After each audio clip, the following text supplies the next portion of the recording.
इस कहानी की शुरुआत में हमें राजकुमारी बारबरा को दिखाया जाता है जो प्रिंस एडवर्ड के प्यार में पड़ गई। बारबरा एडवर्ड से कभी नहीं मिली और न ही उसने एडवर्ड को देखा। वो सिर्फ उसकी एडवेंचर बुक्स पढ़ती और उसे लेटर लिखकर बातें करती। आज बारबरा का बर्थडे था, इसीलिए सब सेलिब्रेशन की तैयारी कर रहे थे, पर किंग इलाइजा का रोबोट थियोडोर खराब हो गया था। इसीलिए वो थियोडोर को अपनी लैब में लेकर जाते हैं और उसके क्रिस्टल पर मैजिक वाटर डालते हैं, जिससे थियोडोर ठीक हो जाता है। थ्री सर्वेंट से वहां आकर इलाइजा को बताती है कि राजकुमारी बारबरा अपने रूम में नहीं है। हमने उन्हें हर जगह ढूंढा पर वो कहीं नहीं मिल रही। इलाइजा घबरा जाते हैं और सर्वेंट्स के साथ बारबरा को ढूंढने के लिए चले जाते हैं। बारबरा की फिक्र में इलाइजा मैजिकल वाटर का लॉकर बंद करना भूल गए थे। मैजिकल बल्ब लॉकर बंद करने की कोशिश करता है पर बंद नहीं कर पाता। बारबरा अपने बल्बी के साथ बैठकर एडवर्ड की एडवेंचर बुक से पढ़ रही थी। एडवर्ड ने काफी वक्त से बारबरा को कोई लेटर नहीं भेजा, जिससे उदास होकर बारबरा एडवर्ड को अपने साथ इमेजिन करके गाना गाने लगती है। इलाइजा सर्वेंट्स के साथ वहां जाते हैं। उन्हें देखकर बारबरा पढ़ने का नाटक करने लगी, पर गलती से उसके हाथ से बुक जमीन पर जा गिरी। एडवेंचर बुक देखकर इलाइजा को काफी गुस्सा आता है। वो अपने रोबोट स्टीवन से कहते हैं कि इस बुक को जला दो और पोस्ट ऑफिस से कहो कि दोबारा इस तरह से एडवेंचर बुक रॉयल पैलेस में ना भेजे। दूसरी तरफ एक पोस्टमैन पर जंगल में किसी मॉन्स्टर ने अटैक कर दिया था, जिससे डरकर वो पोस्ट ऑफिस आकर बताता है कि उस मॉन्स्टर ने मुझसे सारे पोस्ट ऑर्डर छीन लिए। मेरे पास सिर्फ राजकुमारी बारबरा का लेटर बचा है, पर अब मैं दोबारा रॉयल पैलेस में पोस्ट डिलीवर करने नहीं जाऊंगा। दूसरे पोस्टमैन भी रॉयल पैलेस में जाने से मना कर देते हैं, क्योंकि रॉयल पैलेस के रास्ते में जंगल पड़ता है जिसमें वही मॉन्स्टर रहता था। पर फिर भी जोयस नाम का जूनियर पोस्टमैन लेटर डिलीवर करने के लिए चला जाता है। सर्वेंट बारबरा को एक पुरानी ड्रेस पहनाकर बर्थडे सेलिब्रेशन के लिए तैयार कर देता है, पर बारबरा को ड्रेस पसंद नहीं आती, इसीलिए वो स्टीवन से बहस करने लगती है। तभी जोयस लेटर लेकर रॉयल पैलेस में आ जाता है। बारबरा स्टीवन को चकमा देकर जोयस के पास चली जाती है। जोयस हमेशा छिपकर बारबरा और एडवर्ड के लेटर पढ़ता था।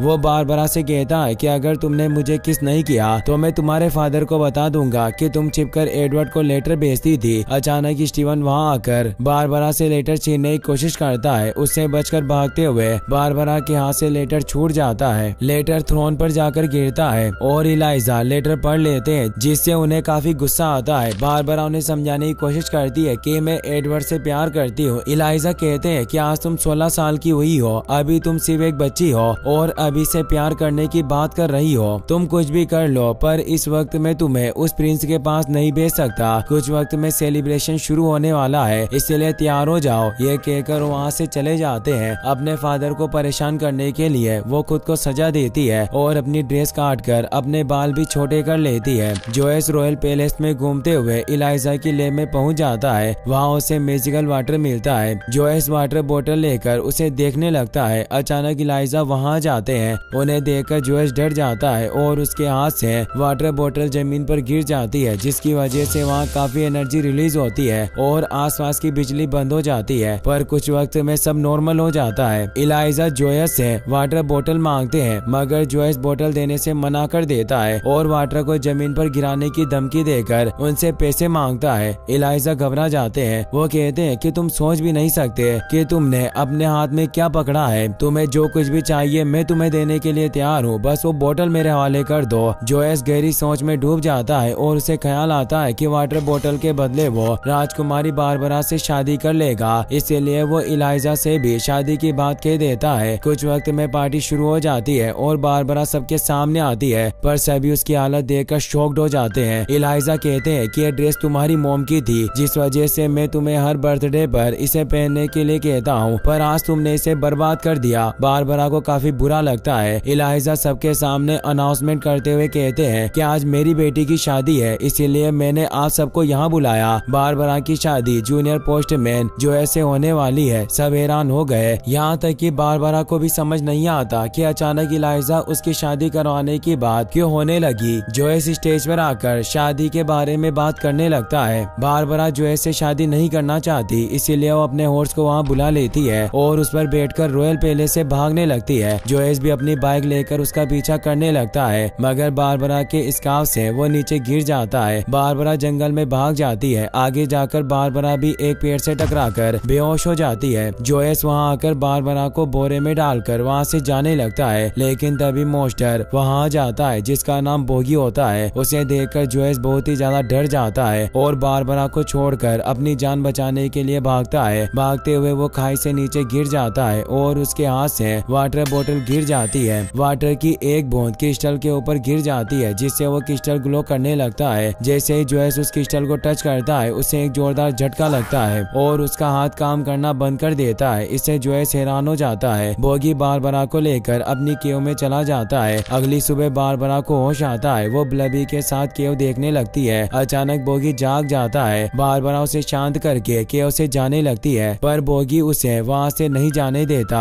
बोगी का साथी रेबिट बारबरा से कहता है कि तुम एक प्रिंसेस हो, अगर हम तुम्हें रॉयल पैलेस में लेकर जाए तो किंग इलाइजा हमें बहुत सारे पैसे देंगे। बारबरा जानती थी कि अगर वो वापस गई तो उसे जोएस से शादी करनी पड़ेगी। वो कहती है कि मैं दोबारा घर नहीं जाना चाहती, मुझे एडवर्ड से मिलने के लिए उनके पैलेस में जाना है। रेबिट उसकी बातों पर ध्यान नहीं देता और उसके हाथ बांध देता है। दूसरी तरफ बारबरा के भागने से इलाइजा काफी उदास थे। वो स्टीवन से कहकर न्यूज़पेपर में बारबरा के मिसिंग होने की न्यूज छपवा देते हैं। जोएस वहाँ आकर बताता है कि बोगी ने बारबरा को किडनैप कर लिया। अगर तुम उसे बचाना चाहते हो तो तुम्हें मुझे बताना होगा कि मैजिकल वाटर किस तरह काम करता है। इलाइजा बताते हैं कि एक स्पार्क वाटर है जो बेजान चीजों में जान डाल देता है। इसकी मदद से ही मैंने अपने सारे सर्वेंट रोबोट्स को बनाया। जब बारबरा पैदा हुई तो बहुत कमजोर थी, उसे ठीक करने के लिए हमें इस लाइव वाटर की जरूरत थी। काफी वक्त तक जंगल में ढूंढने के बाद हमें लाइव वाटर का पॉन्ड मिल गया। कहा जाता है कि आज तक किसी ने भी पॉन्ड से वाटर लेने की कोशिश नहीं की, मगर बारबरा के लिए मैंने एक बोतल वाटर लिया। मगर वाटर लेते ही वहाँ एक खतरनाक भूकंप आया। बहुत मुश्किल के बाद हम जिंदा बच सके, पर उस भूकंप की वजह से लाइव वाटर पॉन्ड तक जाने का रास्ता बंद हो गया। जोएस कहता है कि अगर हम लाइव वाटर की मदद से एक पूरी आर्मी बना ले तो बोगी हमारा कुछ नहीं बिगाड़ पाएगा और हम आसानी से बारबरा को बचा लेंगे। राजा को भी आइडिया अच्छा लगा। अब वो इलाइजा की मदद से बहुत सारे रोबोट से बना लेता है। वो क्रिस्टल में लाइव वाटर डालकर उन क्रिस्टल को रोबोट में लगा देता है जिससे रोबोट जिंदा हो जाते हैं। वो अपने लिए भी एक रोबोट आर्म बनवा लेता है। फ्लाइंग रोबोट को चलाने के लिए क्रिस्टल नहीं था, इसीलिए जोएस थियोडोर का क्रिस्टल निकालकर फ्लाइंग रोबोट में लगा देता है। इससे इलाइजा को काफी बुरा लगता है, मगर बारबरा को बचाने के लिए उनके पास कोई रास्ता नहीं था। वो जोएस को नहीं रोकते। जोएस फ्लाइंग रोबोट के साथ दूसरे रोबोट्स को भी बारबरा को ढूंढने के लिए भेज देता है। वहीं बोगी और रेबिट बारबरा को पकड़कर रॉयल पैलेस की तरफ ले जा रहे थे, जिससे गुस्सा होकर बारबरा उन्हें बुरा भला कहने लगती है। बोगी बारबरा का मुंह बंद करने की कोशिश करता है, मगर बारबरा उसका हाथ बाइट कर लेती है, जिससे डरकर बोगी नदी में गिर जाता है। रेबिट उसे बचाने के लिए जाता है, पर उन दोनों को तैरना नहीं आता था और आगे वाटरफॉल थी। ब्लबी बारबरा के हाथ खोल देता है। बारबरा रस्सी के एक हिस्से को चट्टान से बांधकर पेड़ से लटका देती है। जैसे ही बोगी रस्सी पकड़ता है, बारबरा चट्टान को नदी में फेंक देती है, जिससे बोगी और रेबिट नदी से बाहर आ जाते हैं। बारबरा कहती है कि ये पूरा जंगल और हर जगह मेरे फादर की है, इसीलिए तुम्हें मेरे ऑर्डर मानने होंगे, वरना मेरे फादर तुम्हें सजा देंगे। बोगी को इस बात से काफी गुस्सा आया। वो बारबरा को उठाकर एक माउंटेन के ऊपर लेकर जाता है। वो कहता है कि तुम इंसानों को ऐसा लगता है कि तुम उन घरों में रहकर पूरी दुनिया के सच जानते हो, पर ऐसा नहीं है। मदर नेचर तुम जैसी हजारों प्रिंसेस से पहले इस दुनिया में है, उनकी मदद से इस दुनिया में जीवन पनप रहा है। माउंटेन से कहीं दूर बारबरा को लाइव वाटर पॉन्ड दिखाई देता है, जिसके अंदर से काफी एनर्जी निकल रही थी। बारबरा कहती है कि अब मुझे समझ में आ गया कि मदर नेचर के सामने मैं एक मामूली इंसान हूँ, लेकिन अगर तुम मेरी मदद नहीं करोगे तो मेरी जिंदगी बर्बाद हो जाएगी। यह कहकर वो रोने लगती है। बोगी को काफी बुरा लगता है और उसे एडवर्ड के पास ले जाने के लिए मान जाता है। बारबरा बहुत खुश होती है और गाना गाते हुए अपने सफर पर आगे बढ़ जाती है। रात को तीनों एक केव में रुककर आराम करने लगते हैं। बोगी बारबरा को पसंद करने लगा था और रेबिट को इसके बारे में पता चल जाता है। वो बोगी से इसके बारे में पूछता है, पर बोगी उसे कुछ नहीं बताता। बारबरा बोगी की नकल उतारकर उसका मजाक उड़ाने लगती है, जिससे बोगी को काफी बुरा लगता है और वो केव से निकलकर लाइव वाटर पॉन्ड के पास चला जाता है। रेबिट कहता है कि तुम्हें फिक्र करने की जरूरत नहीं, बोगी कुछ वक्त अकेले रहने के बाद एकदम ठीक हो जाएगा। बारबरा पूछती है कि क्या तुम मुझे बता सकते हो कि तुम बोगी से कैसे मिले। रेबिट बताता है कि पहले बोगी भी तुम्हारी तरह एक इंसान था। बचपन में बोगी अपने पेरेंट्स से अलग होकर जंगल में खो गया। स्नोफॉल से उसकी हालत खराब हो गई और वो मरने वाला था, लेकिन लेकिन मदर नेचर ने उसे इंसान से बोगी द स्वीट मॉन्स्टर बना दिया।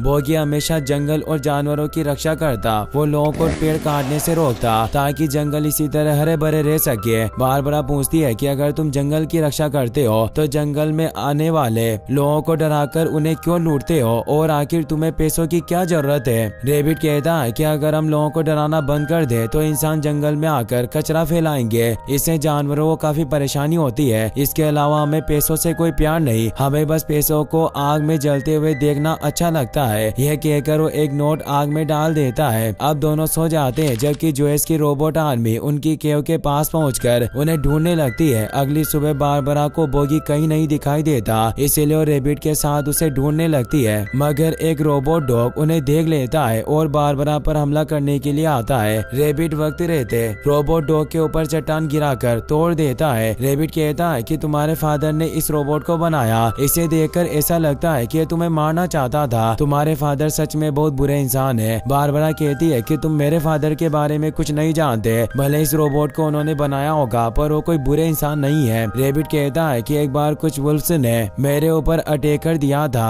उस वक्त मैं मरने वाला था, पर तुम्हारे फादर को मैं घायल हालत में मिला और मुझे अपनी लैब में लेकर गए। उन्होंने मेरे दिल की जगह एक क्रिस्टल लगाया जिसकी मदद से मैं जिंदा बच पाया, पर मुझे ऐसी जिंदगी नहीं चाहिए थी। इस क्रिस्टल की वजह से मेरे खुद के बच्चे मुझसे डरते हैं। मैं कोई जीव नहीं बल्कि एक रोबोट हूँ। बारबरा कहती है कि तुम कोई रोबोट नहीं हो, तुम्हारे अंदर सोल है, इसीलिए तुम्हें इन सब चीजों के बारे में सोचने की जरूरत नहीं। इससे खुश होकर रेबिट बारबरा को हक करता है। तभी एक जायंट रोबोट वहाँ जाता है। बारबरा और रेबिट एक पेड़ पर बैठकर रोबोट से दूर भागने लगते हैं, पर गलती से लाइव वाटर पॉन्ड में गिरने वाले थे। बोगी उन्हें बचा लेता है और giant robot live water pond में गिर जाता है। फ्लाइंग रोबोट की मदद से जोएस को बारबरा और लाइव वाटर पॉन्ड के बारे में पता चल जाता है, इसीलिए वो इलाइजा को कैद में डालकर अपनी रोबोट आर्मी के साथ जंगल में चला जाता है। रास्ते में उसे बोगी का घर मिलता है और वो घर में आग लगवा देता है। बारबरा और उसके साथी एडवर्ड की सिटी के पास पहुंच जाते हैं। रेबिट याद के तौर पर बारबरा को अपनी कॉपर विसल देता है। तीनों आखिरी बार एक हक करते हैं और बारबरा बल्बी के साथ सिटी में चली जाती है। वो एडवर्ड के एड्रेस पर चली जाती है, मगर वो कोई पैलेस नहीं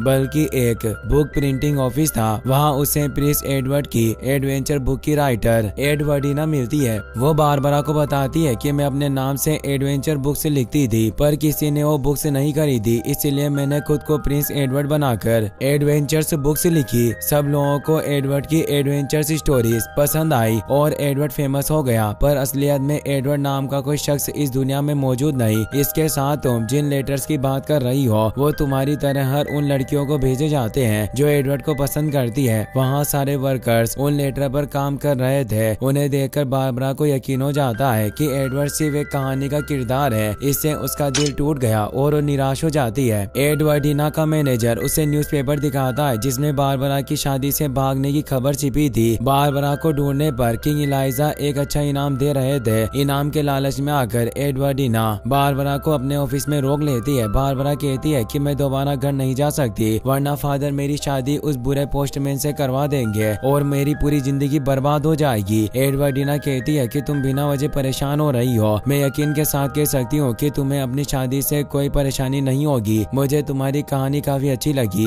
जिसमें बोलने वाला रेबिट और एक बोगी मॉन्स्टर है। अगर मुमकिन हुआ तो मैं इस कहानी पर एक बुक जरूर लिखूंगी। यह कहकर वो बारबरा को एक रूम में बंद करके वहाँ से चली जाती है, जिससे बारबरा का दिल फिर से टूट गया। वो उदास होकर बैठ जाती है। बल्बी वहाँ आता है। वो बारबरा को कॉपर विसल बजाने के लिए कहता है ताकि बोगी और रेबिट वहाँ आकर उसे आजाद कर सके। बारबरा विसल बजाने लगती है, पर विसल उसके हाथ से छूटकर बिल्डिंग के नीचे गटर में गिर जाती है। बल्बी के पास कोई रास्ता नहीं था, इसीलिए वो खुद बोगी के पास जाकर उसे बारबरा के खतरे में होने के बारे में बताता है। रेबिट और बोगी को अपनी केव में लगी आग के बारे में पता चल जाता है। रेबिट जंगल में जाकर आग लगाने वाले लोगों को सबक सिखाना चाहता था, मगर बोगी बारबरा की मदद करने के लिए सिटी में चला जाता है। वो बिल्डिंग के ऊपर चढ़कर विंडो तोड़कर रूम में चला जाता है। उसे देखकर बारबरा बहुत खुश होती है। दोनों वहाँ से जाने लगते हैं, पर मैनेजर और गार्ड्स गन लेकर उनके सामने आ जाते हैं। मैनेजर बारबरा को वापस रूम में जाने के लिए कहता है, जिससे बोगी को काफी गुस्सा आया और वो जोर जोर से रोर करने लगता है। इससे डरकर मैनेजर बोगी को शूट करने लगता है, लेकिन एडवर्डिना वहाँ आकर उसे रोक देती है। वो बारबरा और बोगी को वहाँ से भेज देती है। मैनेजर पूछता है कि आखिर आपने प्रिंसेस को यहाँ से क्यों जाने दिया, अब हमें इनाम के पैसे नहीं मिलेंगे। एडवर्डीना कहती है कि तुम बेवकूफ हो, हमने अपनी आंखों से एक मॉन्स्टर और प्रिंसेस का लव कनेक्शन देखा, इससे ज्यादा मुझे कुछ नहीं चाहिए। जहाँ तक की रही बात पैसों की, तो हम बारबरा और बोगी की स्टोरी की मदद से बहुत सारे पैसे कमाएंगे। दूसरी तरफ स्टीवन सर्वेंट्स के साथ मिलकर एक रोबोट का क्रिस्टल चुराकर थियोडोर को जिंदा कर देता है। वो सब साथ मिलकर इलाइजा को केस से आजाद करते हैं। जोयस को रोकने के लिए इलाइजा ने एक सुपर रिमोट बना लिया था। वहीं जोयस और उसकी आर्मी लाइव वाटर पॉन्ड के पास पहुंच जाती है। वो लाइव वाटर के टैंकर भरने लगते हैं। बोगी भी बारबरा को लेकर वहां जाता है, पर जोयस क्रेन की मदद से बोगी को पकड़ लेता है। बोगी क्रेन से छूटने की कोशिश करता है, पर रोबोट्स उसे इलेक्ट्रिक शॉक देकर कंट्रोल कर लेते हैं। जोयस रोबोट्स से बोगी के सिंग कटवाने लगता है, जिससे बारबरा घबराई हुई कहती है कि अगर तुम बोगी और रेबिट को छोड़ दो तो मैं खुशी खुशी तुमसे शादी कर लूंगी। जोयस यही चाहता था, अब वो बोगी के सिंग नहीं काटता।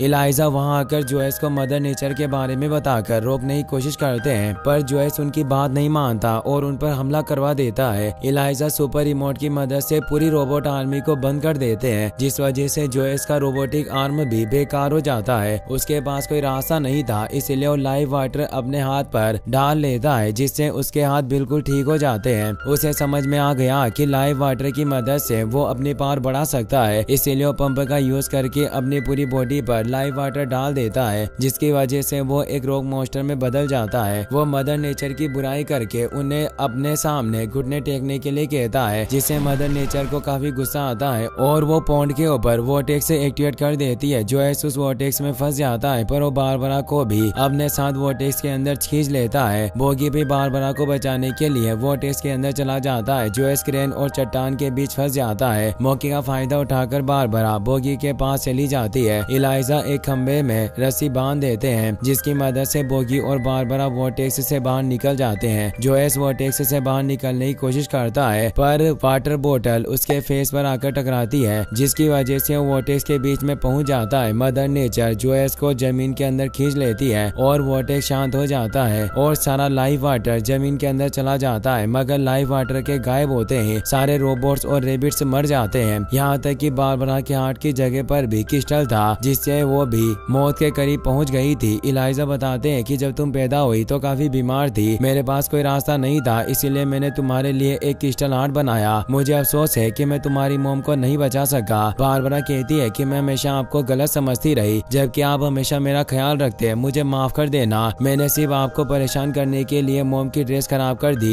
ये कहते हैं बारबरा की भी डेथ हो जाती है, जिससे दुखी होकर इलाइजा रोने लगते हैं। बारबरा और रेबिट को अपनी आंखों के सामने मरता देख बोगी को बहुत बुरा लगता है। वो मदर नेचर से कहता है कि मैंने आपके कहने पर इतने सालों तक जंगल की रक्षा की, अगर आज किसी की जान लेना जरूरी है तो आप मुझे मार दीजिए, पर बारबरा और बाकी सब लोगों को जिंदा छोड़ दीजिए। तभी वहाँ एक वोटेक्स क्रिएट हो जाता है। उसकी एनर्जी से बोगी पत्थर की मूर्त बन जाता है, जबकि बारबरा और क्रिस्टल से चलने वाले सब लोग जिंदा हो जाते हैं। बारबरा बोगी को नहीं भूली, वो हर रोज बोगी से मिलने के लिए जंगल में आने लगी। उसके प्यार को देखकर मदर नेचर दोबारा पॉन्ड को लाइव वाटर से भर देती है, जिसकी वजह से बोगी जिंदा होकर एक इंसान बन जाता है। इससे बारबरा बहुत खुश होती है और बोगी को हक करती है। इसी के साथ मूवी की हैप्पी एंडिंग हो जाती है। वीडियो पसंद आई हो तो अपने दोस्तों के साथ शेयर करना और सब्सक्राइब करें।